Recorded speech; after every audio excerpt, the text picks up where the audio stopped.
This is a peculiar case, my friends. This girl is about 6 years. 6 বছরের বাচ্চা মেয়ের in congenital জন্মগতভাবে এই আঙুলটা দ্য রাইট সেকেন্ড টো এরকমভাবে ফুলে যাচ্ছে। এই জন্য এরা অ্যালোপ্যাথিক হসপিটালে দেখিয়েছে। They have consulted in the PG hospital.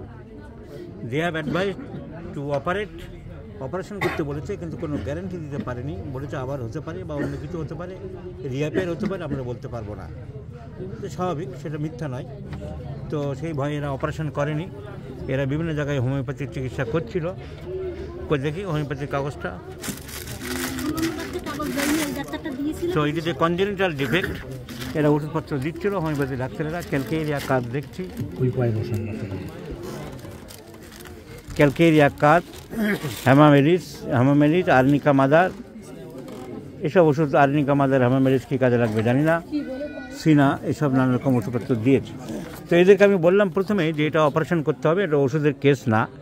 তখন এরা বললো যে অপারেশন করার জন্য গিয়েছিল এবং এই রেজাল্ট দাঁড়িয়েছে, এই কথা ওরা বলেছে। কিন্তু বাড়ছে, কনজেনিটাল গ্রোথ যদি বাড়তে থাকে তাহলে সেটা খারাপ। একই রকম লেভেলে থাকলে কোনো চিন্তার ব্যাপার নেই, কারণ জন্মগতভাবে একই রকম লেভেলে আছে। যখন বাড়ছে তখন আমাদের ওষুধ দেওয়ার দরকার, তাই আমরা ওষুধ দিতে চাইছি।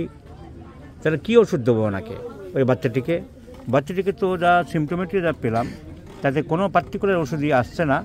কিন্তু ফার্স্ট যখন একটা গ্রোথ টেন্ডেন্সি চলছে, on the considering the psychotic miasm, T occidentalis is selected. Let's prescribe T occidentalis in 50 millesimal scale of potency. দেখা যাক গ্রোথটাকে আটকানো যায় কি না। এইসব ক্ষেত্রে ছবি তুলে রাখার দরকার, যে গ্রোথ কতটা চেঞ্জ হচ্ছে দেখার জন্য আমরা ছবি তুলে রাখলাম। দেখি একবার দেখে রাখি ছবিটা।